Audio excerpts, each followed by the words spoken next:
कृष्ण कृष्ण कृष्ण हरे हरे.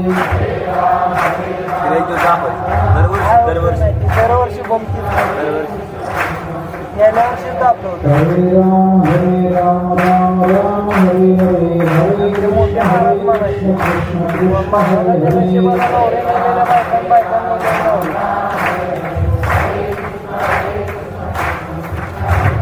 हरे राम राम राम हरे हरे, हरे कृष्ण कृष्ण कृष्ण हरे हरे.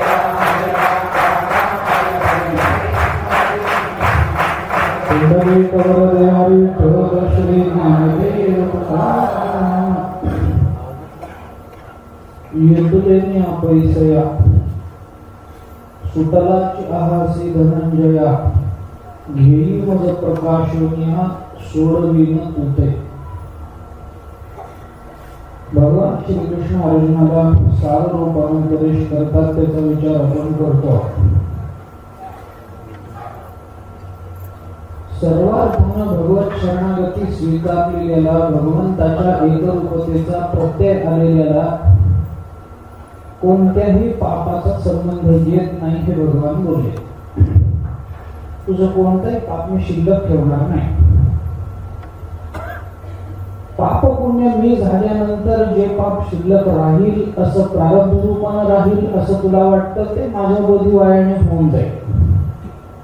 जीवनमुक्त आणि विदेहमुक्ताच्या जीवनाची संगती लावताना जीवनमुक्ताच्या पापाची संगती कशी लावायची या संबंधाचा विचार काल आपण करू नये. त्याचं पाप भगवान शिल्लक ठेवत नाही. ब्रह्मज्ञान झालं, संपलं.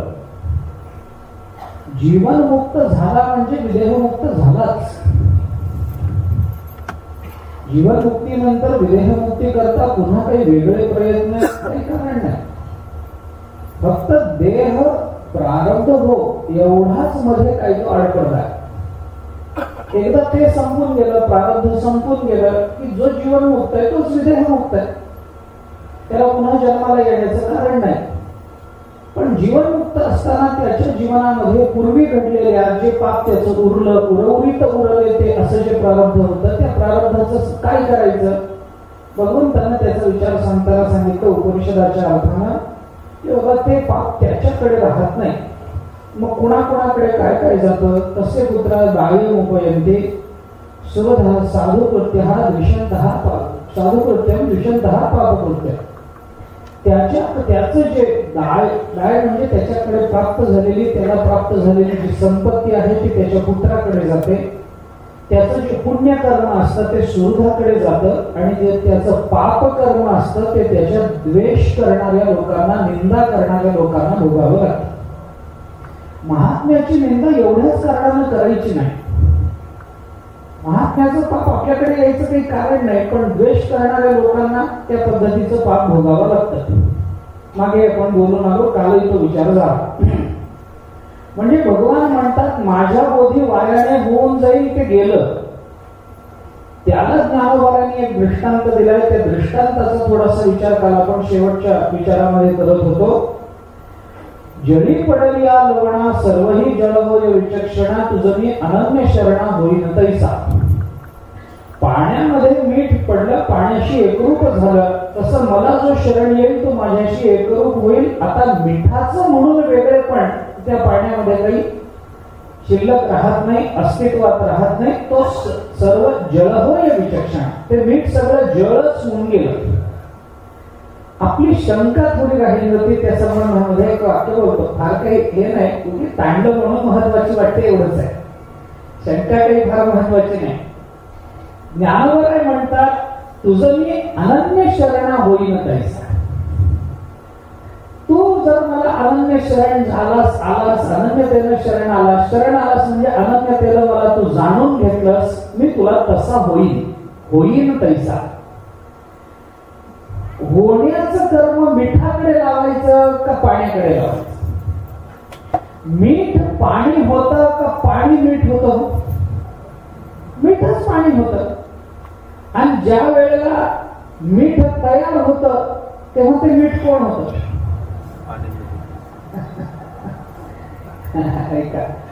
पाण्यामध्ये पडल्यावर मीठ पाणी होतं हे बरोबर आहे, पण ज्या वेळेला मीठ तयार होतं त्यावेळेला ते मीठ होणार पाणीच आहे ना. पाण्यापासून मीठ तयार होतं म्हणून मीठ पाण्याशी एकरूप होतं. येतो वा इमाने भूतानी जायंते, त्याच नियमाप्रमाणे ज्या पद्धतीनं पाण्यामध्ये मीठ पडलं, पाण्याशी एकरूप होऊन गेलं. आता तुझं तैसा होईल हे म्हणण्यामध्ये होईल हे जे भगवान बोलतात त्याचा अर्थ काय करायचा, भगवान काय करणार तिथं. तैसा होईल म्हणजे कैसा होईल. पाण्याप्रमाणे मिठाप्रमाणे म्हणायचं असेल तर मीठ भगवंताकडे लावता येत नाही, कारण त्याला परिच्छिन्नता आहे, त्याला चव आहे, त्याला आकार आहे, त्याला रंगरूप आहे, ते भगवंताकडे लावता येत नाही. बर पाणी होईल असं म्हणता येत नाही. मी तुझ्याकरता पाणी होईल असंही म्हणायचं नाही भगवंताला, कारण पाणी काही होत नसतं, पाणी आहेच आहे. मग तैसा होईल म्हणजे कैसा होईल असा प्रश्न काल आपण उपस्थित केला होता. हे फार त्याला विस्ताराने उत्तर द्यावं असं नाही, पण तैसा होईल तैसा काय आहे.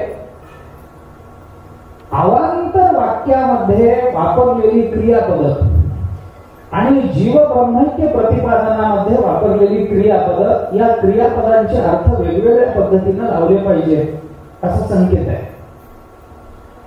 इतर अवांतर वाक्यामध्ये क्रियापदांचे अर्थ कर्मपद लावा प्रश्न नाही, त्याची चर्चाही करायचं कारण नाही.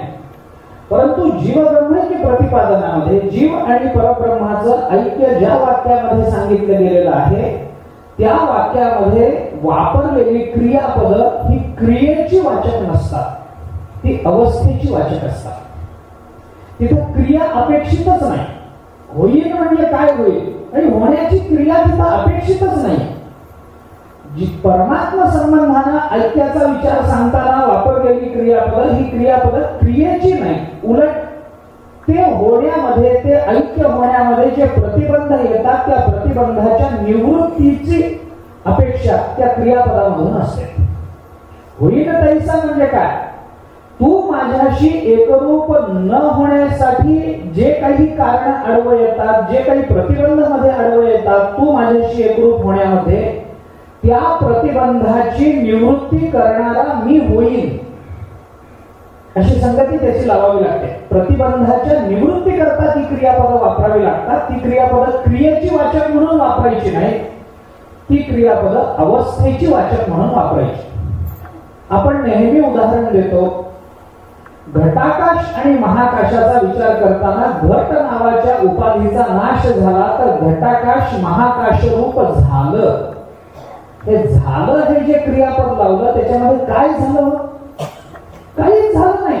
घटाकाश आधीच महाकाश होतं, फक्त घट नावाच्या उपाधीनं त्याला जे घटाकाश हे नामाभिमान प्राप्त झालेलं होतं त्या नामाचाच नाश झाला. जे नाम घट आणि महाकाश यांना दोघांना वेगळं करणार होतं, प्रतिबंध मध्ये म्हणून उभं राहिलं होतं. घटाकाश आणि महाकाश यांना वेगळं करणारं कोण आहे, आकाश स्वतः वेगळं झालं नाही. घट नावाच्या उपाधीनं घटाकाश म्हणून जे त्याला नाव दिलं गेलं, जी संज्ञा दिली गेली त्या संज्ञेनेच घटाकाश आणि महाकाश भेद निर्माण केला. भेद निर्माण झाला नव्हताच, परंतु घटाकाश महाकाश रूप झालं, आत्मा ब्रह्मरूप झाला. म्हणजे काय झालं, आत्मा आधी ब्रह्मरूप नव्हता, काय झाला म्हणायला काय झालं, याला प्रमाण देतो. आपण या प्रमाणाची एकदा चर्चा करून आलोय, मागच्या वर्षीच्या का त्याच्या आधीच्या वर्षी मला माहित नाही, तुम्हाला नेमकं आठवत असेल. असू द्या, एक प्रमाण म्हणून घेऊन जातो. 13व्या अध्यायामध्ये ज्ञानोबारायांनी सुखाची व्याख्या करताना जे शब्द वापरले त्या शब्दाची चिकित्सा करा. किंबहुना सोये जीव आत्मयाची लाहे तेथे जे होये तया नाम सुख. काय होय, तेथे जे होय म्हणजे काय घडलं, काय जीव आत्मस्वरूपाला प्राप्त झाला तेथे जे होये, होये म्हणजे काय होय, काय घडलं तिथं, घडलं काहीच नाही, फक्त उपाधीचा वाद होऊन गेला. ज्या नामरूपात्मक उपाधी तिथं निर्माण झालेल्या होत्या त्या नामरूप उपाधीचा बाध होऊन गेला, काही घडावं लागलं नाही. मग उपाधीचा बाध होणं याच्याकरताच होय हे क्रियापद वापरावं लागलं. जी उपाधी जीव ब्रह्मैक्य ऐक्यामध्ये प्रतिबंध निर्माण करणारी होती. ऐक्य विचारात प्रतिबंध निर्माण करणाऱ्या उपाधीचा बाध होण्याकरता होय असं क्रियापद आहे. तिथं काही घडलं हे सांगायला ते क्रियापद वापरलेलं नाही. बाबा आता जीव संपून गेला, आत्मा संपला आणि आता आत्मा इथून निघाला आणि ब्रह्मस्वरूपाशी जाऊन एकरूप झाला, असं काही घडलेलं, असं काही घडत नाही. जीव मुळातच ब्रह्मस्वरूप आहे, पण ज्या अज्ञानामुळे आपण ब्रह्म आहोत हे त्याला कळत नाही. त्या अज्ञानाची निवृत्ती झाली की त्याला काय कळतं? आपण पूर्वी ब्रह्म होतो, आत्ताही ब्रह्म आहोत आणि आपण कायमच ब्रह्म आहोत हेच कळतं त्याला. आता मी ब्रह्म झालो असं म्हणण्याचा हेतू नाही, असं म्हणण्याचा हेतू नाही. याच वर्षी मागे एकदा आपण विचार करत असताना तुकाराम महाराजांच्या अभंगाचा विचार करून आलो होतो. स्वये जनार्दन तेची झाले, हे झाले क्रियापद काय सुचवतं? स्वये जनार्दन तेची झाले म्हणजे पूर्वी स्वये जनार्दन नव्हते काय? होतेच ना. करोनी पूर्व पक्षी धातू धिक्कारिले जन स्वये जनार्दन तेची झाले. उपाधीचा नाश केला, पूर्व पक्षी धातू जन धिक्कारले आणि स्वये जनार्दन तेची झाले. आधी कोण होते? आधी तेच होते, जनार्दन स्वरूपालाच प्राप्त झालेले होते.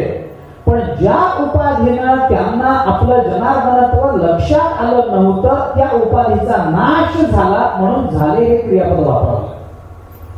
क्रियापदाची योजना ही केवळ क्रियेची वाचक म्हणून तिथे वापरलेली नाही, अवस्थेची वाचक म्हणून वापरलेली लक्षात घ्या. ज्ञानोबरांच्या आरतीमध्ये आपण असं म्हणतो, प्रकट गुह्य बोले विश्व ब्रह्मची केले. आधी नव्हतं काय? आधी विश्व ब्रह्म नव्हतं. ज्ञानोबरांनी नव्यानं केलं काय? विश्व ब्रह्म.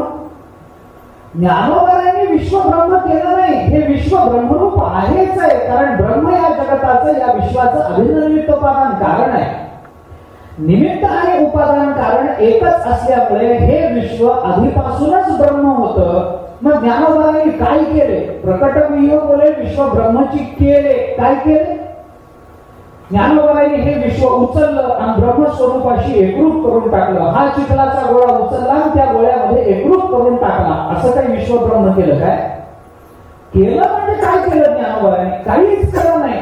प्रकट गुह्य बोलण्यामध्ये त्यांचं जे गुह्य बोलण्यातून प्रकट झालं ज्ञानोबरांच्या, त्या बोलण्यातून ज्ञानोबरांच्या शब्दातून विश्व ब्रह्म नाही हे जे आमचं अज्ञान होतं, जो प्रतिबंध होता, तो प्रतिबंध त्यांच्या बोलण्यातून निवृत्त झाला. हेच त्यांनी केलं. म्हणून केलं हे क्रियापद, स्वये जनार्दनतेची झाले हे क्रियापद, जीव आत्मयाची लाहे तेथे जे होये हे क्रियापद, हे ज्या अर्थानं आपल्याला विचारात घ्यावं लागतं, होईन तैसा, त्याचा अर्थ. मी होईन म्हणजे काय करेन? मी वेगळं काहीच करणार नाही. आत्ताही तू ब्रह्मस्वरूपच आहेस, माझ्याशीच एकरूप आहेस, मला वेगळं काहीच करावं लागणार नाही. मीठ आपल्या पानात पडतं तेव्हाही ते जलरूपच असतं. फक्त त्या जलाला प्राप्त झालेली ती घनरूपता असते, द्रवरूपता निवृत्त झालेली असते, एवढाच फरक आहे ते तसंच आहे. अहो त्याला उदाहरण अनेक दिलेली आहेत. मी सगळाच विचार सांगा, बर्फ आणि पाणी याच्यामध्ये काय फरक आहे? काहीच नाही. घनरूपता आणि द्रवरूपता एवढा फरक सोडला तर काहीच नाही. म्हणजे बर्फ हा पाणी स्वरूप झाला.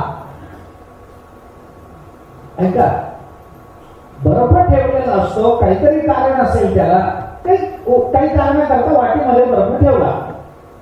माणसं म्हणतात बर्फ काय, आईस्क्रीम काय? आईस्क्रीमचं उदाहरण घ्या. नुसतं बर्फ खाऊन आवाज बसायची शक्यता आहे, आईस्क्रीम खा. आता आईस्क्रीम वाटीमध्ये ठेवलं, थोडा वेळ ठेवलं, हळूहळू काय होईल? ते वितळून जाईल. मग आता बर्फ ठेवला वाटीमध्ये, तो वितळून जायला लागला. माणूस म्हणाला लवकर त्या बर्फाचा उपयोग करा, नाही तर त्याचं पाणी व्हायला लागलंय. मग आता कोण आहे? जेव्हा ते बर्फ रूपामध्ये आहे तेव्हा कोण आहे? घनरूपता आली, एवढाच फरक आहे ना त्याच्यामध्ये. आहे ते पाणीच आहे, पण तरी सुद्धा पाणी व्हायला लागलं. हे क्रियापद का वापरावं लागलं? अवस्थांतराचा विचार एवढाच आहे, बाकी काही नाही.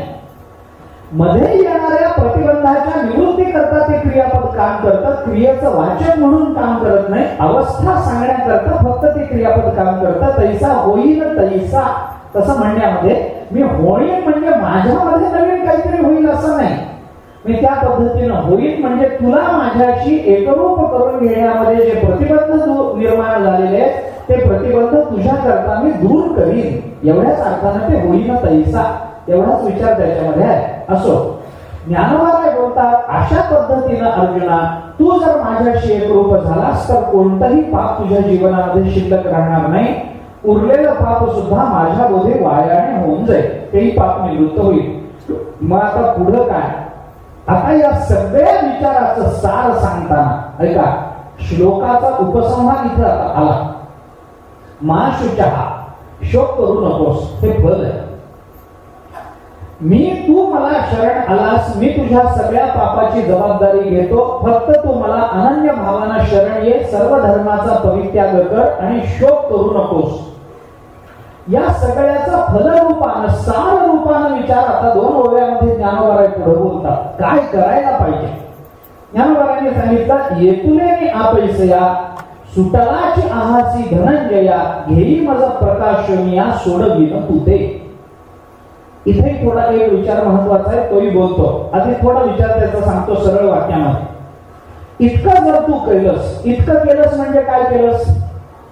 आतापर्यंत सांगितलेलं, सर्व धर्मां परित्यज्य मामेकं शरणं व्रज, अहं त्वा सर्व पापेभ्यो मोक्षयिष्यामि. माम एकम शरणं व्रज, इतकं जर तू केलंस, इतकं एक रूपत्वानं मला जाणून तू जर शरण आलास, इतकं केलंस, येतुले मी एवढं केलंस, काय होईल? आपैसया सुटलाची हासी धनंजय, तुझा तूच सुटलास. तू जवळ सुटलाच आहे अर्जुना. आता तुला वेगळं सुटायचं काही कारण नाही. मला शरण ये, माझा आश्रय कर, तू सुटलास. आता तुला कोणतंही बंधन राहणार नाही. आता कोणत्याही पापाचा भोग राहणार नाही, कारण सगळी पापं एकतर मी भोगेन, नाहीतर ती द्वेष करणाऱ्यांकडे लावेन, नाहीतर त्या पापाची निवृत्ती करेन. पापपुण्य माझ्या हातात असल्यामुळे ते तुझ्यापर्यंत येऊ देणार नाही. पापपुण्य तुझ्या जीवनात जरी दिसले तरी त्याचा भोग, त्याचं सुखदुःख तुझ्या अंतःकरणाला लावणार नाही. हे सगळं मी तुझ्यासाठी करेन. इतकं झालं, जीवनातलं पाप संपून गेलं, प्रारब्ध संपून गेलं, सुटलास. बाकी तुला काहीच करायचं नाही. ऐसे जेणे जाणीतले तो सुटला, एवढंच, बाकी काहीच करायचं नाही. तो सगळी कर्म करतो, पण म्या केले असं जो म्हणत नाही, ऐसे जेणे जाणीतले तो सुटला का? तो सुटला, तसा तूही सुटलास. मला एकट्याला जर तू यथार्थतेनं जाणशील, तू सुटलास. घेई माझा प्रकाशोनिया सोडविन तुते. इथं शंका, शंकेला थोडा वाव इथं आहे. तू मला प्रकाशोनिया घे म्हणजे काय? म्हणजे माझं यथार्थ ज्ञान करून घे. प्रकाशोनिया घे म्हणजे माझं यथार्थ ज्ञान करून घे. तू मला प्रकाशोनिया घेतलास, यथार्थ ज्ञान घेऊ करून मला शरण आलास, माझ्या आश्रयाला आलास, मलाच एक रक्षण करता मानलंस, तर सोडवीन तुते, तर मी तुला सोडवीन. या एका ओवीमध्ये पूर्वार्धामध्ये अर्जुनाच्या संबंधानं बोलत असताना आणि उत्तरार्धामध्ये स्वतःच्या संबंधानं बोलत असताना भगवंतांनी एक विरोधाभास निर्माण केला या ओवीमध्ये. माझी शंका फक्त तेवढीच आहे, मला तेवढंच बोलायचं आहे. एक विरोधाभास आहे. भगवान पहिल्यांदा काय म्हणाले? येतुले आपैसया सुटलाची हासी, तू सुटलास. आता त्याचा अर्थ करताना जवळ सुटलास असा करा, किंवा तू सुटलासच असा करा, दोन्ही चालतात. आपैसया सुटलाची हासी झालं, अर्जुन सुटला. आता पुढे भगवान बोलतात, घेई माझा प्रकाशोनिया सोडवीन तुते. मग तो सुटलाच आहे, तर आता सोडवीन काय राहिले पुन्हा? ओवीच्या पूर्वार्धामध्ये सुटला आहेस असं अर्जुनाला आश्वस्त करणारे भगवान उत्तरार्धामध्ये मी तुला सोडवीन असा शब्द देतात. मग सुटला आहे तर सोडवण्याची भाषा का? जो मुक्त झालेला आहे त्याला आता मी तुला मुक्त करीन, हे म्हणण्यामध्ये विरुक्तीचा दोष आहे. सुटलेल्याला सोडवणं म्हणजे काय हो? व्याघात आला, वदतो व्याघात आला, तो सुटलेलाच आहे, पण तरी मी तुला सोडवीन. सोडवीन म्हणजे अरे तो बंधनातच नाही तर सोडवीन कशाला? काही शब्द सोडवणं हा शब्द बंधनाच्या सापेक्षत्वाने येतो की नाही? जो बंधनातच नाही त्याला सोडवण्याचा विचार करता काय? नाही. काही शब्द हे जरी तत्सापेक्ष शब्द उच्चारलेला नसला तरी तो त्या तिथं गृहीत धरावा लागतो त्या शब्दाच्या उच्चारात. अनेक वेळेला बोललोय आपण. बाप हा शब्द मुलाच्या सापेक्षत्वानेच उच्चारावा लागेल की नाही. एखादा मनुष्य जर असं म्हणेल मी बाप आहे, तर याचा अर्थ काय होईल? त्याला मुलगा किंवा मुलगी आहे असं. मी माझ्या मुलाचा बाप आहे असं त्याला म्हणावंच लागत नाही, कारण दुसऱ्याच्या मुलाचा हा बाप का होईल? नैतिक त्याला होणार नाही. मी माझ्या मुलाचा बाप आहे म्हणावं लागत ना, मी बाप आहे, संपलं ना. एखादा मनुष्य म्हणेल मी मुलगा आहे, माझ्या बापाचा आहे हे सांगावं लागतं. मी मुलगा आहे म्हणजे मला वडील आहेत, माझ्या वडिलांनी मला जन्म दिला. मुलगा हा शब्द बापाच्या सापेक्षत्वाने येतो, बाप हा शब्द पुत्राच्या सापेक्षत्वाने येतो. नवरा हा शब्द पत्नीच्या सापेक्षत्वाने येतो. नवरा आहे मग नवरी दाखवा, नाही अजून लग्न व्हायचं, मग कशाच नवरा? नवरा म्हणायचं लग्न व्हायचंय म्हणणं असं जमत नाही ना. नवरा म्हटलं की त्याला बरोबरीने नवरी असणारच हे गृहीतच आहे, त्याला वेगळं बोलावं लागत नाही. बरोबर आहे का? पहा, काही बदल असला तर सांगत चला. मला बदल काय समाजाच्या स्थित्यंतराची तेवढी कल्पना नाही, मला काय काय बदल घडत आहे रोज माहित नाही. नवरा म्हटलं की नवरी मान्य करावी लागते, नवरी म्हटलं की नवरा मान्य करावा लागतो, पुत्र म्हटलं की पिता मान्य करावा लागतो, पिता म्हटलं की पुत्र मान्य करावा लागतो. ठीक आहे, आता तो पिता जिवंत असेल नसेल हा नंतरचा प्रश्न आहे. आता तो पुत्र असेल नसेल नंतरचा प्रश्न आहे, पण पित्याच्या सापेक्षत्वानेच पुत्र शब्द येणार. भाऊ म्हटलं की त्याला बहीण किंवा दुसरा एखादा भाऊ असणं हे गरजेचं आहे, त्याच्याकरता वेगळं काही बोलावं लागत नाही. मी एक दृष्टांत सांगत असतो. एक मुलगा शाळेमध्ये गेला, त्या दिवशी शाळेमध्ये ते शाळा तपासायला ते येतात ना साहेब, ते आले आणि आल्यानंतर त्यांनी एका मुलाला विचार, बाळा तुझं नाव काय? आणि ती बालवाडीतला मुलगा 4-5 वर्षात. नाव काय? म्हणे अमुक अमुक माझं नाव. वडिलांचं नाव काय? अमुक. आईचं नाव काय? तर नाव काय? अमुक. कुठं राहतो? इथे. ठीक. त्याने विचारलं तुझं वय काय? तोडला 5 वर्ष. बर. वडिलांचं वय काय? तोडला 5 वर्ष. म्हणजे तुझं किती? 5. वडिलांचं किती? 5. तोही साहेब गोंधळून गेला. तोडला असं कसं होईल? 5 वर्षाचा बाप कसा होईल? 5व्या वर्षी कोणी बाप होईल का? तो म्हणाला अरे नाही, वडिलांचं वय काय? तोडला 5 वर्ष. पोरग हुशार होतो, चातुर्मासात राहिलेलं हुशार होतं. तुझं वय 5 बरोबर आहे, बापाचं वय म्हटलं 5च. तर साहेब गोंधळून गेला. तोडला कसं काय? मुलाने सांगितलं तुम्ही असं मला विचारलं की तुझ्या वडिलांचं वय काय? मी म्हटलं 5 वर्ष. म्हणाला असं कसं होईल? मुलगा म्हणाला मी जन्मलो तेव्हाच ते वडील झाले की. तुम्ही मला काय म्हणलात? वडिलांचं वय काय? मी ज्या वेळेला जन्मलो मुलगा झालो त्याच वेळेला त्यांना पितृत्व आलं की नाही? मग वडील किती वर्षापूर्वी झाले? 5. मग वडिलांचं वय किती? त्याच्या आधी माणूस होता 35 वर्ष, तो विषय नाही. त्याच्या आधी 25 वर्ष माणूस असेल हा विषय नाही, पण बाप झाला कधी? 5 वर्षापूर्वी. मग बापाचं वय काय? 5 वर्ष. अर्थात हे फक्त पहिल्या पोराच्या वेळेला, पुन्हा नाही, फक्त पहिल्या मुलाच्या वेळेला ही संगती लावता येते. मुलगा 5 वर्षाचा, बापही 5 वर्षाचा. बरोबर आहे. सापेक्षता आहे म्हणून, सापेक्षता नसती तर हा नियम लावला नसता.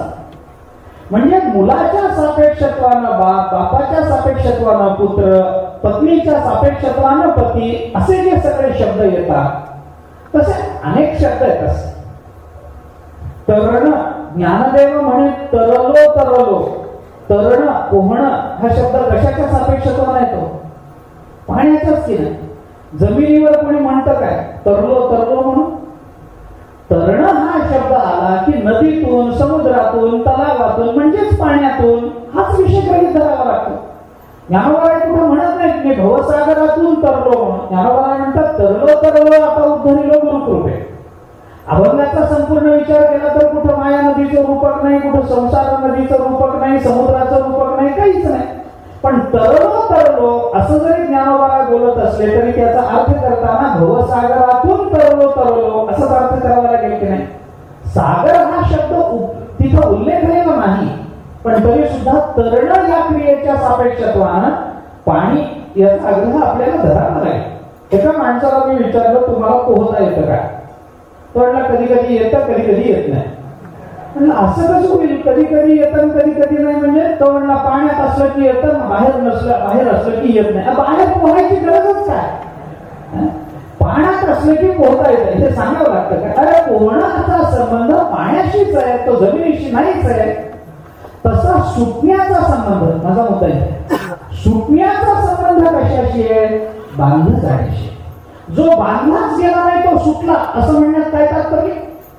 म्हणून ज्ञानोबा ओवीच्या पूर्वार्धामध्ये तू सुटलाची हासी धनंजया एका बाजूला बोलतात आणि लगेच त्याच ओवीची खाली लगेच म्हणतात सोडविलं तू ते. सुटला आहेस तर सोडवणं हे ज्ञानोबाने का म्हणावं, भगवंतांनी का म्हणावं, एवढीच एक कांच आहे. कारण सुटला हासी आणि सोडविणं या दोन्ही क्रियापदांमध्ये विरोध आहे. म्हणून सुटलेल्याला सोडवणं वदतो व्याघात आहे, व्याघाती विधान आहे, कॉन्ट्राडिक्टरी स्टेटमेंट आहे. आपल्याच शब्दाने आपल्याच विचाराचा भाग करून घेणं.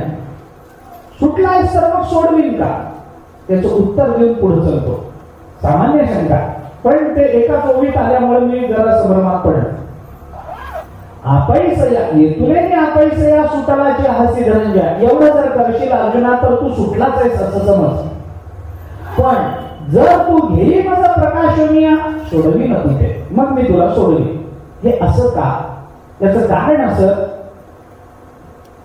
सुटलाची हासी आणि सोडवी न तुते याच्यामध्ये काही बंध माणसाला स्वतःला सोडवून घेता येतात, पण काही बंध सोडवावे लागतात. ऐका, काही बंधाची निवृत्ती स्वतःला करून घेता येते. उदाहरण जर सांगायचं झालं तर मनोकल्पित जे बंध असतात त्या बंधातून सुटण्याकरता बाहेरच्याचा आश्रय करावा लागत नाही, स्वतःला त्यातून सुटता येते. अनेक वेळेला आपण बोललो, कल्पना करा घराला आग लागली, बाहेर जायला रस्ता नाही, आपण कुणाशी आरडाओरडा करू शकत नाही, घर पेटलेलं आहे, चहूबाजूने आग लागलेली आहे, बाहेर जायला दुसरा रस्ता नाही, आपल्या हातामध्ये फोन नाही, आजूबाजूला मनुष्य वस्ती नाही.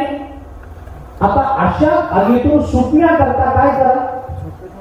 ते नाही, मी तुम्हाला सोपा उपाय सांगतो. अशी जर आग लागली असेल तर त्याचा सोपा उपाय एवढाच आहे, कल्पना करणं बंद करा. कल्पना करा घराला आग लागली, सुटण्याचा मार्ग नाही, कसं सुटा? कल्पना करणं बंद करा. तुम्ही सुटलेलेच आहात. हे सोडवायला कोणाला बाहेर मदत घ्यावी लागली नाही ना. कल्पित जे बंध असतात आपल्याच विकाराने, आपल्याच विचारांनी, दोन्ही अर्थाने विकार आणि विचार हे मी जाणून बुजून शब्द वापरतो. बऱ्याच वेळेला आपल्या विचारांनी मनुष्य बांधला जातो आणि बऱ्याच वेळेला आपल्या विकारांनीही मनुष्य बांधला जातो. याच्यातून सोडण्याकरता बाहेरून काही आपल्याला मदत घ्यावी लागत नाही. आपल्या विचाराची दिशा बदलली की आपण सुटलो. आपल्या विकाराचं परिवर्तन विचारामध्ये झालं की आपण सुटलो. अशा पद्धतीने मनोकल्पित बंध सोडवता येतात. मी बंधात आहे, मी बंधात आहे, मी बंधात आहे, अरे तो बंधात नसतोच. जुने कीर्तनकार सांगत असत की शहाणा जो कुंभार असतो तो आपल्याकडच्या गाढवाला कधी बांधत नाही. तो काय करतो? उकिरड्यावर फिरणार. दुसऱ्या दिवशी सकाळी लवकर माती आणायला जायचंय, कुणाच्या तरी शेतात ती माती आणायची. तो शेतकरी उठायच्या आत ती माती त्याच्या शेतातून आणून आपल्या अंगणात टाकली पाहिजे. म्हणून त्या गाढवाला रात्रीच तो कुठं उकिरड्यावर फिरत असतं, त्या गाढवाला रात्रीच काम धरून आणतो घरात आणून. तो गाढवाला बांधत नाही, कारण गाढवाला बांधावं लागत नाही. तो काय करतो? गाढवाचा कान धरून त्या गाढवाला त्या खुंटीजवळ आणून उभा करतो आणि त्याच्या पायाजवळ बसून नुसतं पायाच्या भोवती हात फिरवतो. बांधत नाही, नुसतं पायाच्या भोवती हात फिरवतो. गाढवाला वाटतं आपण बांधले गेलो, कारण पायाजवळ बसून यांनी हात फिरवलाय, आपल्या हाताला पायाला त्याचा हात लागला म्हणजे यांनी आपल्याला बांधलेलं असलं पाहिजे. कुणाला वाटतं? गाढवाला नाही, गाढवालाच असं वाटतं. आपण बांधले गेलो, मग त्याचे सगळे संबंधी त्याला बोलवायला येतात. चला बाबा तिथं भंडारा झाला म्हणे, उकिरड्याला बऱ्याच पत्रही पडल्या, चल. म्हणतो नाही आता येऊ शकत नाही का, बांधला गेलो. जर तो चालत जाईल तर तो बांधला गेला नाही, पण तो बांधला गेला आहे अशी त्याची कल्पना आहे. हे उदाहरण सोडून द्या. ज्ञानोबांनी 6व्या अध्यायामध्ये हेच उदाहरण त्या पोपटाचं म्हणून दिलेलं आहे. आपल्याला कल्पना आहे, पोपट पकडणारे जे लोक असतात, ते पारधी असतात, ते काय करतात, एक नळी बांधतात. स्वतःच्या भोवती फिरणारी एक नळी झाडाला बांधून ठेवतात. त्या नळीला काहीतरी मिरच्या, डाळिंब वगैरे असं काहीतरी पोपटाला आवडणारं खाद्य बांधतात. त्या खाद्याला भुलून तो पोपट तिथे येतो. त्या मिरचीला बघून ते हिरवेपणा, हिरवा चारा भांबावे पशु या नियमाप्रमाणे तिथे येतो. त्या नळीवर बसतो. नळीवर पोपट बसला की त्या पोपटाच्या वजनानं ती नळी फिरते स्वतः भोवती, आणि फिरली की तो पोपट उलटा होतो. खाली परातीमध्ये पाणी भरून ठेवलेलं असतं. त्या पोपटाने खाली बघितलं की त्याला त्या पाण्यामध्ये आपलं प्रतिबिंब दिसतं. त्या पोपटाला असं वाटतं की माझ्या आधी एक पोपट या पाण्यामध्ये पडून मेलेला आहे, आता मी जर पाय सोडीन तर मी सुद्धा असाच मरीन. म्हणून तो सोडायला तयार होत नाही. जैसे का सुखाचे अंग भारे, नळिका भोरी नली येरी मोहरे, तरी ते उडावे परी न पुरे. कशामुळे, मनशंका. मनाने निर्माण केलेली शंका उडावे परी न पुरे मनशंका. पण मनातली शंका, मनातला विकल्प त्याला ते करू देत नाही, आणि मग तो पोपट तिथे अडकून पडतो. किती अडकून पडतो, ज्ञानोबांनी त्याच्या मनातला विचार सांगितला. मनातला, पोपटाच्या मनातला विचार ज्ञानोबा बोलून दाखवतात. साधा विचार नाही. योग्याचं वर्णन करताना ज्ञानोबांनी सांगितलंय, मुंगीचेही मनोगत ओळखे. मुंगीचं सुद्धा मनोगत ओळखतो, पोपटाचं ओळखतील ज्ञानोबाने. नवल काय, नवल काय, पोपट मुंगीपेक्षा बराच मोठा. मुंगीचे मनोगत ओळखे, आणि मुंगीचं मन ओळखतात ते महात्म्याचं पोपटाचं काय. त्या पोपटाच्या मनातला विचार ज्ञानोबा बोलून दाखवतात. म्हणे बांधला मी थोडा, ऐसिया भावनेचा पडे थोडा. वस्तुस्थिती नाहीये, पण भावनेचा फोडा पडला. त्याच्याच मनाला घेतलं की आता माझ्या पायात मी अडकलो, या खोड्यात मी अडकलो, हे बंधन मला प्राप्त झालं. मग की मोकळ्या पायाचा चवडा गोवी अधिक आहे. मग पाय मोकळे असून सुद्धा तो अजून घट्टपणाने त्या नळीला धरून बसतो, अधिकाधिक त्याच्यामध्ये अडकत जातो. आईसा काजे विण आतडला, सांग पा काय आणिके बांधला, परी मोसंडी जरी नेला तोडून अर्धा. ज्ञानोबा म्हणतात, मग अशा त्याला तो पारधी जवळ येऊन पकडून त्याला घेऊन जायला लागला, तरी तो सोडत नाही. अर्धा तुटतो, पण नळी सोडायला तयार होत नाही. नळीला बांधला गेलाय का, नाही ना, पण त्याच्या मनाची कल्पनाच त्याला तिथं बंधनात टाकणार आहे. अशा संसाराच्या कित्येक कल्पना आपल्याला बंधनात टाकणाऱ्या आहेत. मनात आलं तर क्षणात मी बाहेर पडता येतं, आणि मनात जर ते आलंच नाही तर जन्मजन्मीच्या जन्ममरणाच्या संसरणाला तेवढीच भावना कारण ठरते.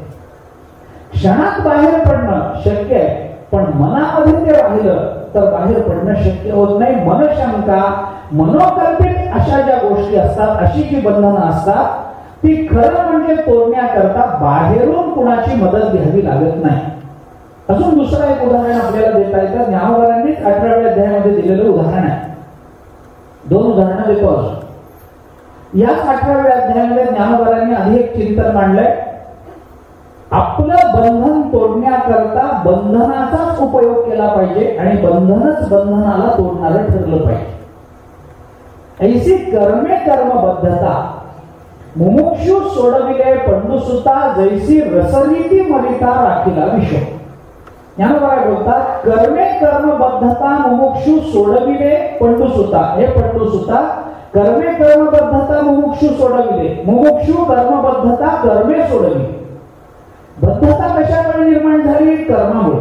कर्मबंधनात तो अडकला. कर्म केलं की कर्माचा परिणाम म्हणून पापपुण्य निर्माण झालं, आणि पापपुण्य त्याच्या जन्ममरणाला कारण ठरलं. मग ती कर्मबद्धता सोडवण्याकरता काय केलं पाहिजे, कर्मच केलं पाहिजे. कर्मच कर्मातून आपल्याला मुक्त करतं, बाहेरून मदत घ्यावी लागत नाही. कर्मच कर्मातून मुक्त करतं. कसं करतं, आता कर्माचं बंधन सोडवण्याकरता आपल्याला ज्ञान पाहिजे. ज्ञान पाहिजे असेल तर गुरुकडे गेलं पाहिजे. गुरुकडे गेल्यावर लगेच गुरु हे घे बाबा मुठभर ज्ञान असं देत नाही. मग ते त्याच्याकरता म्हणतात तुझा अधिकार काय आहे. मग अंतःकरण शुद्ध झालंय का, अजून झालं नाही गुरु महाराज. मग एक काम कर, अंतःकरण शुद्ध करण्याकरता कर्म कर. म्हणजे कुठं आलं, फिरून आलं ते पुन्हा कर्माकडेच आलं. कर्माचं बंधन सोडवण्याकरता कर्मच केलं पाहिजे, पण त्याच्याकरता एका हातवटीनं केलं पाहिजे. तैसे एके हातवटिया कर्मे केली धनंजया बंधकेची सोडवावया मुख्य होती. कर्माच्या बंधनातून सोडवण्याकरता कर्मच लागतं. आता हेच हातवटी तुझं सांगू गोमटी जया कर्माची किरीटी कर्मची रुसे. कर्मावर कर्मच रुसतं आणि तेच कर्म आपल्याला बंधनातून बाहेर काढतं. अंतःकरण शुद्धी करता कर्म करावं लागेल, कारण अंतःकरण शुद्धी झाल्याशिवाय ज्ञान होणार नाही आणि ज्ञान झाल्याशिवाय कर्माचं बंधन सुटणार नाही. म्हणजे पुन्हा कर्मावरच आलं, जिथून निघालं तिथंच. किती प्रयत्न केले तरी हे वर्तुळ आपल्याला मान्यच करावं लागतं. जिथून आपण निघतो तिथंच परत येतो. किती उदाहरण आपण पहा. पृथ्वी गोल आहे म्हणतात. आता इथून जर आपण चालत चालत चालत चालत निघालो पूर्व दिशा डोळ्यासमोर ठेवून, चालत चालत पूर्वच डोळ्यासमोर ठेवायची, चालत निघायचं. किती वर्ष चालायचं, 1-2000 वर्ष चाला, काय बिघडत. 2000 वर्ष आपण चालत चालत चालत चालत निघालो आणि शेवटी कुठं पोहोचू, इथंच. जिथून निघालो तिथंच पोहोचू. हा प्रयोग करून बघा तुम्ही. होय, तर जाऊ दे, पृथ्वीचं जाऊ द्या. पंढरपूर नगर प्रदक्षिणा सकाळची कुठून निघतो, मंदिरातून महाद्वारातून जर आपण प्रदक्षिणा सुरू करत असू तर शेवट कुठं होतो, महाद्वारात. जिथून निघालं तिथंच यावं लागतं महाराज. कुठेही असंच आहे, जगाच्या पाठीवर तुम्ही कुठेही जा, आपण बाकीचे अभिनिवेश किती आणा, आपल्या मूळ स्वभावाला यावंच लागतं, मूळ पदाला यावंच लागतं. ते याज्ञवल्क्य नदीमध्ये अर्घ्य प्रदान करण्याकरता उतरले, अर्घ्य हातात घेतलं, सूर्याला देण्यापूर्वी अचानक त्यांच्या त्या पाण्यामध्ये उंदराचं पिल्लू पडलं, वरून धारीच्या पोचीतून. प्रसिद्ध दृष्टांत. उंदराचं पिल्लू पडल्यानंतर ती घार परत खाली यायला लागली. यांना त्या उंदराच्या पिलाविषयी दया आली म्हणून त्या याज्ञवल्क्यांनी काय केलं, त्या उंदराच्या पिलाला एका मुलीचं रूप दिलं आणि किनाऱ्यावर बसवलं. मुलीचं रूप दिल्यानंतर ते उंदराची मुलगी झाल्यानंतर मग आता त्यांनाही बरं वाटलं, मुलगी झाली, बरं झालं. ते घरी संध्या करून घरी येताना, आश्रमात येताना तिला घेऊन आला.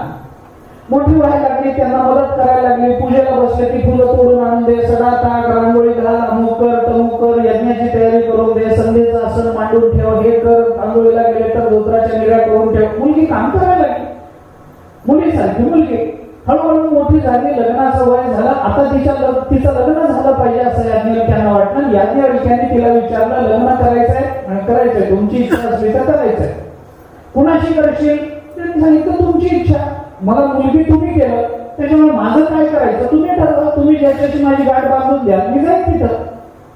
याज्ञवल्क्यांना वाटलं आपली मुलगी आहे, थोडं मोठ्याचं झालं पाहिजे म्हणून त्याने आता जगात एकमेवाद्वितीय जावई आपला एकमेवाद्वितीय असला पाहिजे. याज्ञवल्क्य झाले म्हणून काय होतं, त्यांनाही वाटणार. त्यांना वाटलं सूर्याला विचारावं म्हणून सूर्याला विचार, माझ्या मुलीशी लग्न करशील? सूर्याने सांगितलं महाराज तुमच्या आज्ञेच्या पुढे का, तुम्ही अर्घ्य दिल्याशिवाय मी उगवत नाही. माझं काय तुमच्या म्हणण्याच्या पुढं नाही, मी करायला तयार आहे. मुलीला विचारलं सूर्य चालेल का? ते म्हणाले बाबा चालायला हरकत नाही, पण वैशाखातला नवरा सहन होत नाही. काय करायचं असला नवरा, एवढा तापट नवरा मला नको. बर, मग त्यांनी सूर्याला विचारलं बाबा तुझ्यापेक्षा कोणी आहे का बलवान? सूर्याने सांगितलं आम्ही प्रखर आहोत बरोबर आहे, पण आमच्या समोर ढग आले की आमचं काही चालत नाही. मग ढगाला विचारलं तुम्ही लग्न करणार? करेल. मुलीला विचारलं ढगाशी लग्न? ती म्हणाली करायला हरकत नाही, पण एवढा काळा नको. काळा तर काळा, स्वभाव चांगला नाही. म्हणे काय स्वभाव आहे? म्हणे हा समुद्रातलं पाणी उचलून नेतो आणि आपल्याकडे ठेवायच्या ऐवजी धरित्रीला देतो, पृथ्वीला देतो. मग समुद्राजवळचं घ्यायचं दुसऱ्या बाईला द्यायचं. मग मी बायको कशाला? याच्याशी मी लग्न करत नाही. हा सांभाळून संचयच काही करत नाही, संसारा करता दुसऱ्या बाईला देऊन टाकतो, याच्याशी लग्न मी करत. ढगाला विचारलं तुम्हाला? तुमच्यापेक्षा बलवान. त्याने सांगितलं आम्ही ढग किती जरी वेगानं पुढे निघालो तरी पर्वताला अडतो. मग पर्वताला विचार, तू लग्न करशील? मुलगी म्हणाली तो करेल, मी करत नाही. म्हणून का करत नाही? म्हणजे पर्वताशी लग्न करून करायचंय का? हा कधी सिनेमाला नेत नाही, हा कधी हॉटेल फिरायला नेत नाही, कधी काही नाही, प्रदर्शनाला येत नाही.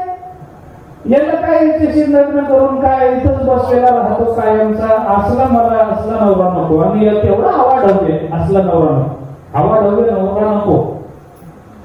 तिने पर्वताला विचार, तुमच्यापेक्षा बलवान कोण? पर्वताने सांगितलं आम्ही किती आवाज हवे असलो तरी उंदीर आम्हाला पोखरून काढतात.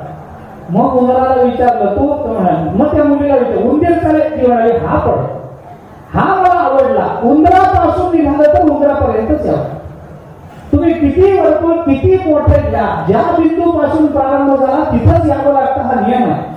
कर्मातून जर बंधन निर्माण झाला असेल तर त्याची सुटका कर्मातूनच होणार, अन्य मार्गाने होणार नाही. विपरीत ज्ञानापासून बंधन प्राप्त झाला असेल तर ज्ञानानंच ते बंधन निवृत्त होणार, अन्याने होणार नाही. ज्याचं बंधन आहे ते त्याच्यापासूनच निवृत्त होतं. आपण कुठेही पहा तेच करावं लागतं. अलीकडच्या आता नवीन काळामध्ये हृदय विकाराचा त्रास होणाऱ्यांना आता एक नवीन पद्धती अवलंबली गेली एवढ्या काही महिन्यामध्ये. आपल्याला माहिती आहे का नाही मला माहित नाही, पण जो माझ्या वाचनात आलं म्हणून सांगतो. हृदय विकाराचा झटका ज्यांना येऊन गेला त्यांचं काही हे करावं लागतं, शल्यचिकित्सा करावी लागते, ऑपरेशन वगैरे करावं लागतं. तर ते करताना ज्या वेळेला त्यांना हृदयविकाराचा झटका आला त्याच वेळेला ते ऑपरेशन केलं तर ते जास्त उपयुक्त ठरतं, असा काही आता अभ्यासकांचा दावा आहे. त्याच्याकरता आता त्या वेळेला तर ते करणं शक्य नसतं. डॉक्टरकडे जाईपर्यंत तो झटका ओसरलेला असतो. मग त्याचं ऑपरेशन करताना त्याला असं औषध दिलं जातं की त्याला त्या वेळेला झटका आणला जातो हृदयविकाराचा, आणि त्या झटक्यात ते ऑपरेशन केलं जातं. आताची नवीन पद्धती, काही महिन्यापूर्वी त्याचा विचार झालाय, तसं मी वाचलंय, मला झालेलं नाही, माझ्यावर मी प्रयोग केलेले नाही, मी वाचलेलं तुम्हाला सांगतो. म्हणजे तो जो त्रास आहे तोच त्रास आम्हाला अधिकाधिक जास्त त्या त्रासातून वाचवतो. अनेक उदाहरणे आहेत त्या संबंधात. म्हणून ज्ञानोबा काय बोलतात, कर्म कर्मातून सोडवतं. किंवा अजून एक उदाहरण ज्ञानोबांनी याच 18व्या अध्यायामध्ये आपल्याला दिलंय. 3 गुणांचा विचार ज्ञानोबा सांगतात, सत्वगुण, रजोगुण आणि तमोगुण. या रजोगुण, तमोगुण, सत्वगुण या 3 गुणांचा विचार करताना ज्ञानोबा असं म्हणतात, म्हणून ज्ञाना कर्मया कर्तया पातेषु नये धनंजया, जे दोन्ही बांधती सोडावया एकची प्रवृत्ती. दोन्ही बांधती सोडावया एकची प्रवृत्ती. ते सोडावया इकडे घ्यायचं, दोन्ही बांधती सोडावया एकची प्रवृत्ती. ज्ञाता आता काय, ज्ञान, कर्म आणि कर्ता पातेषु नये धनंजया, त्यांच्यावर विश्वास ठेवू नये. ते जाऊ द्या, त्या आधीचा विचार सोडून द्या. या गुणसंबंधामध्ये बोलताना ज्ञानोबा म्हणतात, जे दोन्ही बांधती रजोगुण आणि तमोगुण बांधवतात आणि सोडावया एकची प्रवृत्ती. एकची प्रवृत्ती कोण? सत्वगुण.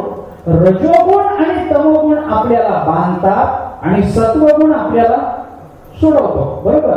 आता बांधणारे कोण आहेत? रजोगुण असू दे, रजो असू दे, तमो असू दे, सोडून द्या. आहेत कोण? गुणच आहेत ना. रजोगुण असला तरी गुणच, तमोगुण असला तरी गुणच. बांधणारे कोण? गुण. आणि सोडवणारा कोण?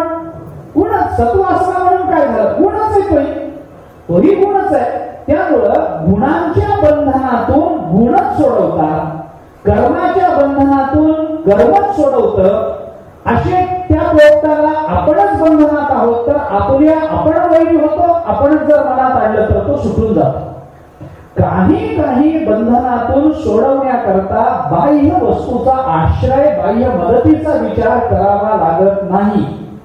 पण काही बंधनं अशी आहेत की ती स्वसत्तेनं सोडवता येत नाही. अशी उदाहरणं, अशी अनेक उदाहरणं.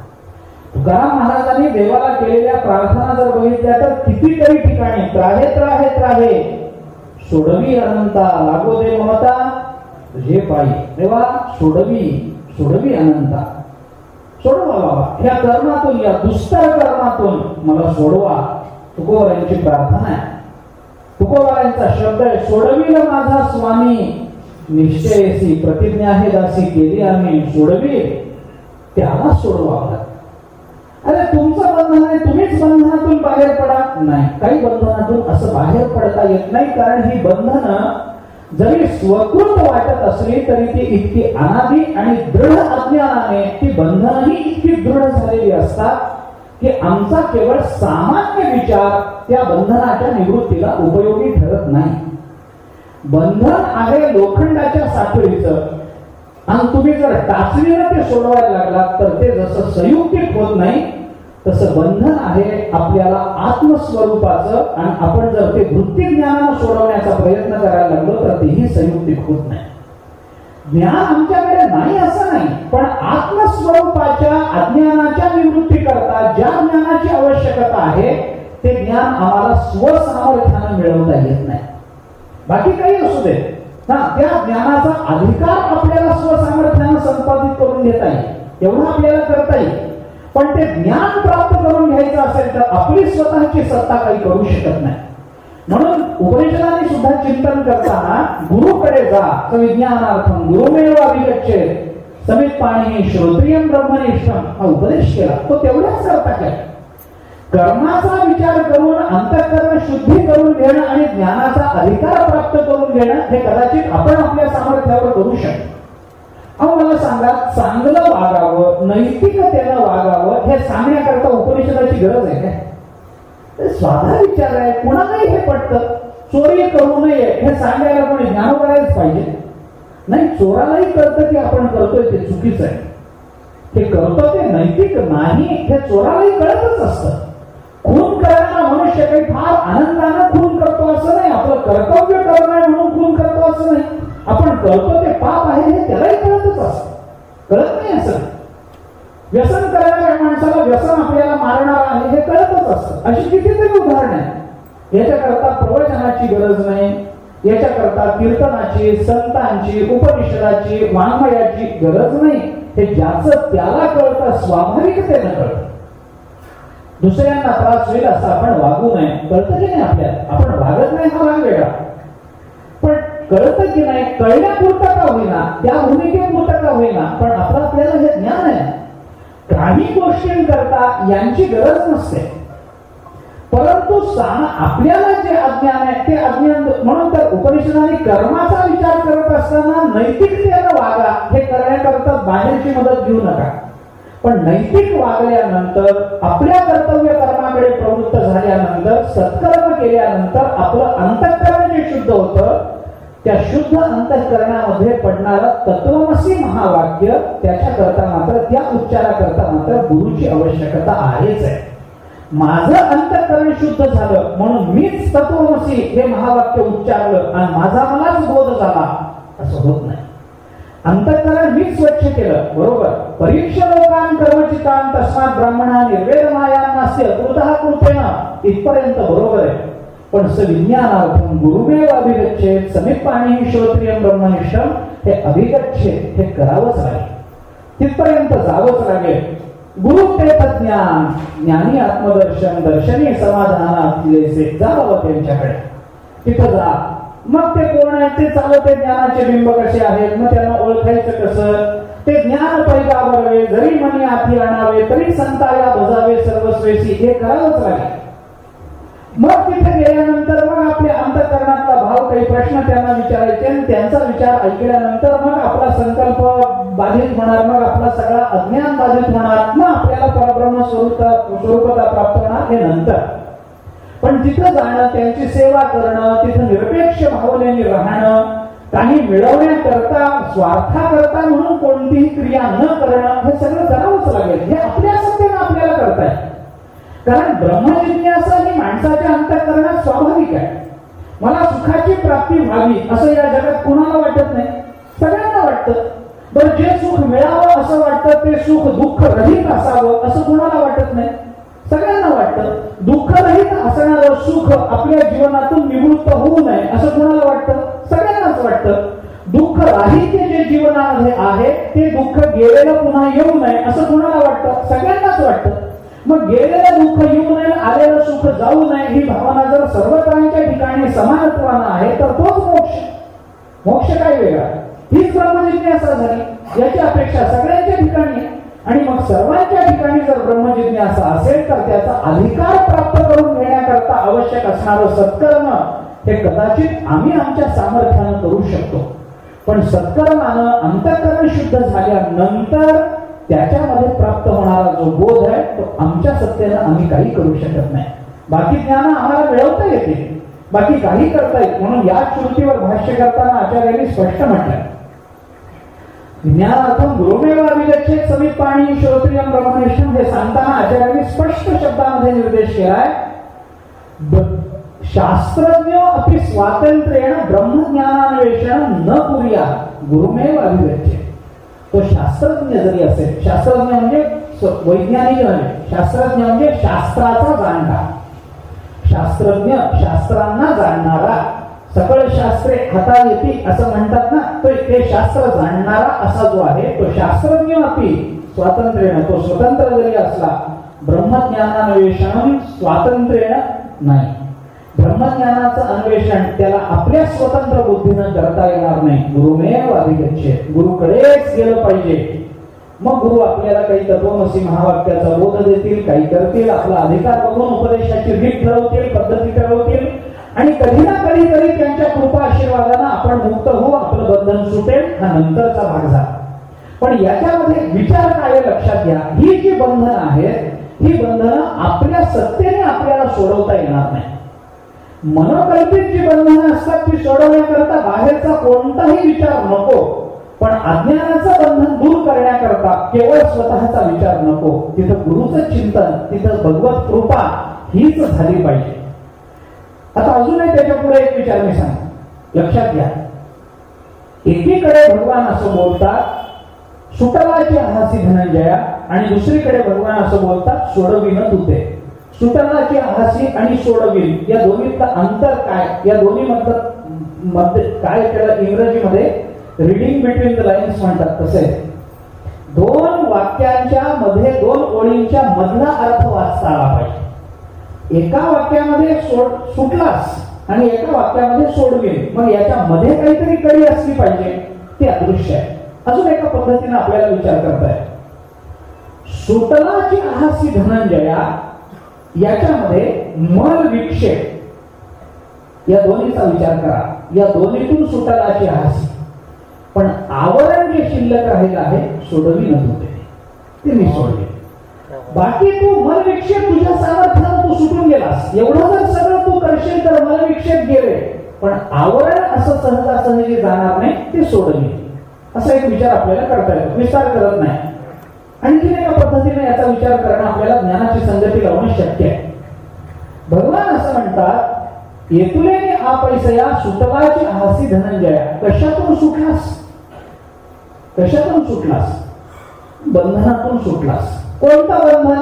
आतापर्यंत सांगितलेलं बंधन देव, जीवदशेचं बंधन, ठीक आहे, त्याच्यातूनही सुटलास. कशानं सुटलास? माझा आश्रय केल्याने, मला जाणल्याने सुटलास. मग आता मला एकरूपत्वाने जाणल्याने जर तू सुटलास तर आता सोडविन तू ते कशा करता? त्याचं कारण असं आहे की बंधन सोडवण्याकरता, अज्ञानाचं बंधन सोडवण्याकरता जे ज्ञान लागतं ते ज्ञान सुद्धा प्राप्तीनंतर बंधन होण्याची शक्यता असते.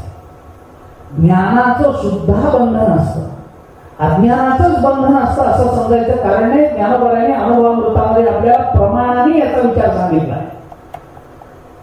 काश्मीर शैव दर्शनामध्ये त्यांचं शिवसूत्र नावाचा एक प्रमाणभूत ग्रंथ आहे. शिवसूत्र ते फार मोठा नाही, सूत्रबद्ध ग्रंथ आहे, 3 अध्यायाचा ग्रंथ आहे. त्याच्यात अगदी छोटी छोटी सूत्र आहेत, अगदी छोटे छोटे अध्याय आहेत. ते कसे, ते भगवान शंकराने ती सूत्र कोरलेली एका डोंगरावर, काश्मीर प्रदेशामध्ये एका डोंगरावर सापडली. त्या सूत्राला अनुसरून अनेकांनी त्याचा विस्तार केला, वस्तुताचार्याने वगैरे अनेकांनी विस्तार केला. त्याच्यावर ईश्वर प्रत्यभिज्ञा विमर्शिनी नावाची एक टीका आहे. त्या टीकेवर अभिनव गुप्ताचार्यांची आणखीन एक टीका, अशा वेगवेगळ्या टीका त्याच्यावरही आहेत. त्या शिवसूत्रामध्ये पहिल्या आणि तिसऱ्या या 2 अध्यायामध्ये एक सूत्र आलंय, ज्या सूत्राचा संदर्भ ज्ञानवरांनी अनुभवामृतामध्ये दिला. प्रश्नविषय शैव दर्शनामध्ये काय आहे?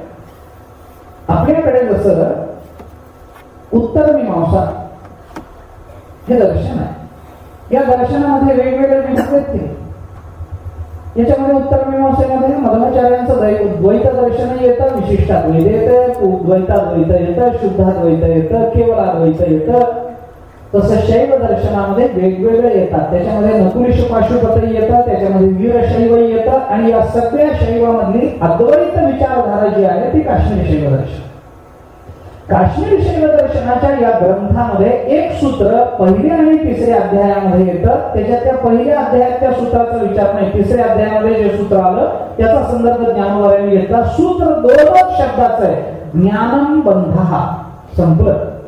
ज्ञान हे हाच बंध आहे, ज्ञानम बंधः. ज्ञानवरांनी हेच सूत्र उचलून अगदी हेच प्रमाण आपल्या अनुभवामृतामध्ये दिलं. ज्ञान बंध आईसे शिवसूत्राचे निमिसे म्हणितले असे सदाशिवे.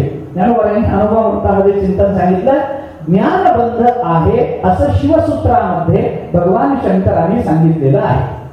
अर्जुना, तू सुटलाची आहासी, कशातून? बंधनातून. कशानं? ज्ञानानं. आणि ज्या ज्ञानानं सुटलास तेच ज्ञान जर तुला बंध म्हणून प्राप्त होत असेल तर त्या बंधनातून सोडविणं होते. अज्ञानाच्या बंधनातून तुझा तू सूट एक वेळ मान्य आहे, पण ज्ञानाचा जो बंध निर्माण होईल त्यातून मात्र मीच तुला सोडवेन, दुसरं कोणी सोडवू शकणार नाही. म्हणून सुटलाची आहासी आणि सोडविणं हे दोन्ही क्रियापद भगवंतांनी वापरली, ती दोन्ही यथायोग्य आहेत असं चिंतन आपल्याला करता येतं. आणखीन एक दृष्टांत किंवा याच अर्थानं जर विचार करायचा झाला तर त्याचा दुसरा एक भाग विचारात घेता येतो. बंध आणि मोक्ष या दोन्हीचा विचार केला तर मोक्ष म्हणजे बंधनातून सुटका, बरोबर, कायमची सुटका. पण जो मोक्ष आपल्याला मोक्ष सोडवणारा म्हणून विचारात घेता येतो त्या मोक्षाचंही बंधन असतंच की नाही. मला मोक्ष मिळवायचा आहे, मला मोक्ष प्राप्त करून घ्यायचा आहे, मोक्ष मिळवल्याशिवाय मी शांत बसणार नाही, माझ्या जीवनाचं उद्दिष्ट मोक्ष मिळवणं आहे, बंधन नाही. ज्याच्या करता तुम्ही जगता, ज्याच्या मर्यादा आपल्या जीवनाशी बांधून घेता, बंधन पडतं का नाही त्याचं? मोक्ष सुद्धा बंधन आहे. म्हणून अज्ञानाचा जसा अत्यंताभाव अजातवादामध्ये सांगितला जातो तसा मोक्षाचाही अत्यंताभावच सांगितला गेला की अज्ञान जर नाहीच तर त्या अज्ञानातून सोडवणारं ज्ञान मानायची तरी काय गरज आहे? मोक्ष मानायची तरी काय गरज आहे? काही गरज नाही. म्हणून अजातवादाचा विचार सांगत असता न निरोधो न च उत्पत्ती न बद्धो न च साधका न मुमुक्षु न वै मुक्त इत्येषा परमार्थता. मुमुक्षु नाही आणि या जगतामध्ये कोणी मुक्त नाही. मुक्त नाही म्हणजे मोक्ष नाही, कारण मोक्ष हे सुद्धा बंधन आहे. भले तो नित्य मानू दे, भले त्याचं स्वरूप ब्रह्मस्वरूप मानू दे, पण मोक्ष म्हणजे बंधनाच्या सापेक्ष वापरलेली संकल्पना आहे. तिचा सुद्धा अत्यंत भावच मानला पाहिजे. तिलाही आपल्याला मग जर नसलेल्या अज्ञानाचं बंधन होतं तर नसलेल्या मोक्षाचं बंधन होणार नाही का? म्हणून मोक्ष हा सुद्धा एका अर्थाने बंधच आहे. मोक्षाच्या त्या मोक्ष विचारातून सुद्धा बाहेर पडलं पाहिजे. मला मोक्ष मिळवायचा आहे, मला मोक्ष मिळवायचा आहे, त्याच्याकरता असं वागायचंय, त्याच्याकरता हे वाचायचंय, त्याच्याकरता इतकी साधना करायची, त्याच्याकरता अंतःकरण शुद्धी, त्याच्याकरता विवेक, त्याच्याकरता वैराग्य, त्याच्याकरता समाधी षटक, त्याच्याकरता तत्व पदार्थ शोधन, ही सगळी जी संगती आहे याच्यात अडकणं म्हणजे काय? म्हणजे एका अर्थानं मोक्षाचं सुद्धा बंधनच आहे. अरे हे करायचं कारणच नाहीये बाबा. जीव हा मुळातच ब्रह्म आहे, कशा करता त्याची धडपड करता?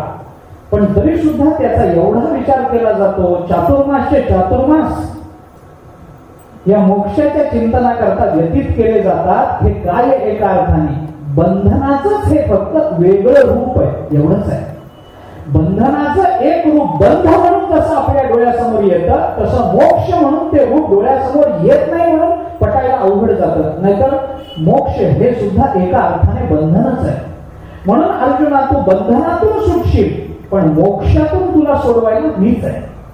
म्हणून सोडवी ना तू ते, मी तुला सोडवीन. कित्येक ठिकाणी आपण पहा तुकोबरायाने देवाला प्रार्थना करताना किंवा देवाचं महात्म्य सांगत असताना आपण अनेक वेळेला हे सांगितलंय, हे प्रमाण येऊन गेलंय आपल्याला. तुकाराम महाराज असं म्हणतात, जरी हा हो कृपा करील नारायण तरी हेची ज्ञान ब्रह्म होय. आता ज्ञान ब्रह्म होय याच्याकरता भगवत कृपा आवश्यक आहे हे लक्षात घेतलं पाहिजे. ज्ञान आहे सगळ्यांना माहिती आहे, ब्रह्म आहे सगळ्यांना माहिती आहे, पण ज्ञान ब्रह्म आहे परोक्षत्वानंही सगळ्यांना माहिती आहे, पण त्याचा अनुभव यायचा असेल जरी हा हो कृपा करेल, परमात्म्याची कृपा झाली पाहिजे तरच हे होईल. तुकाराम महाराजांनी देवाला सांगताना सांगितलंय, माझ्या जीवाची केली सोडवण ऐसा नारायण कृपाळू. हा नारायण इतका कृपाळू आहे, माझ्या जीवाची कायमची सोडवणूक यांनी केली. कित्येक ठिकाणी अशा पद्धतीचे अर्थ आपल्याला सापडतात. कित्येक ठिकाणी झुरोनी पांघरा हो पाहे आता येई पंढरीनाथा आहे का नाही, मला सोडायला, मला बंधनातून मुक्त करण्याकरता भगवानच आले पाहिजे. अर्जुनाला उपदेश करण्याकरता अनेक लोक अर्जुनापेक्षा विद्वान कुरुक्षेत्रावर होते, भीष्माचार्य होते, धर्मराज युधिष्ठिर होते, अनेक होते, एक नव्हते. शल्यासारखा मामा होता, विद्वान होता. द्रोणाचार्य गुरुच आहे, कृपाचार्य कुलगुरुच आहे. कुणाकडे जाऊन म्हणायचं माझ्या मनात संभ्रम आला हो, युद्ध करावं की करू नये अशी संभ्रमावस्था माझ्या जीवनामध्ये निर्माण झाली, मी निर्णय घेऊ शकत नाही, मी काय करू मला सांगा. द्रोणाचार्याने सांगितलं नसतं काय? ज्यांनी धनुर्वेद जन्माचा दिला त्या द्रोणाचार्याने अर्जुनाला हे सांगितलं नसतं काय, तू युद्ध कर म्हणून सांगितलं नसतं. अर्जुना युद्ध कर, मी तुला शिकवलेलं काय वाया घालवतोस काय? उठ चल, हातामध्ये धनुष्यबाण घे, सांडी हे मूर्खपण, उभी घे धनुष्यबाण, संग्रामीकरण कवण तारुण्य तुझे. द्रोणाचार्य बोलू शकले नसते, भीष्माचार्य म्हणाले नसते, अर्जुना काय विचार करत बसलास मूर्खासारखा, ह्याच्यासाठी माझ्या कुळात जन्माला आला असताय. युद्धापासून परावृत्त व्हावं, माझ्या कुळातल्या पुरुषाने असं युद्ध समोर उभं असताना युद्धापासून पळून जावं. अरे माझ्या कुळाचा अपमान आहे हा, माझ्या पोटी आल्याचा अपमान करतोस, तर युद्ध घे, मर पण युद्ध कर. द्रोणाचार्य बोलू शकले असते, भीष्माचार्यांनी एवढी निर्बंधना नक्की केली असती, कृपाचार्यांनी केली असती, सगळ्यांनीच केली असती. अहो त्यांनी दुर्योधनाला जरी विचारलं असतं तरी दुर्योधन म्हणाला असता युद्ध करच कर, आता आपण सगळे रणांगणावर आहोत, कर युद्ध, भगवानच कशाला पाहिजे. पण अर्जुन म्हणतो देवा तुम्ही सांगितल्याशिवाय होत नाही हो, बाकी कोणाचंही सांगणं वेगळं आणि तुम्ही सांगितल्याशिवाय होत नाही. हे सकळ कुळ देखोनी जो शोक उपजवासे म्हणी तो तुझ्या वाक्या वाचोनी न जाय, आणि दुसऱ्यांच्या वाक्यानं जाणार नाही, तो तुझ्याच वाक्यानं जाईल. तूच आम्हाला याच्यातून बाहेर काढशील, मला या संभ्रमावस्थेतून, तुझ्याशिवाय मी दुसऱ्याच्या चरणाला लागू शकत नाही. ही अर्जुनाची भूमिका बघितली तर हा हो कृपा करील नारायण तरी हेच ज्ञान ब्रह्म होय. हे ज्ञानाची ब्रह्मरूपता ही भगवत कृपा, सद्गुरु कृपा झाल्याशिवाय होत नाही, म्हणून सोडवी न तू ते. 11व्या अध्यायामध्ये जेव्हा विश्वरूप दर्शन दाखवलं गेलं त्यावेळेला अर्जुन भगवंताच्या रूपाचं वर्णन करताना देवाला म्हणतोय की काय देवा हे बघितलं मी, अहो हे सगळं जग तुमच्या तोंडात चाललं, जगत चाललं असं नाही, हे सगळं ब्रह्मांड तुमच्या तोंडात चाललं, तिन्ही लोक तुमच्या तोंडात चालले.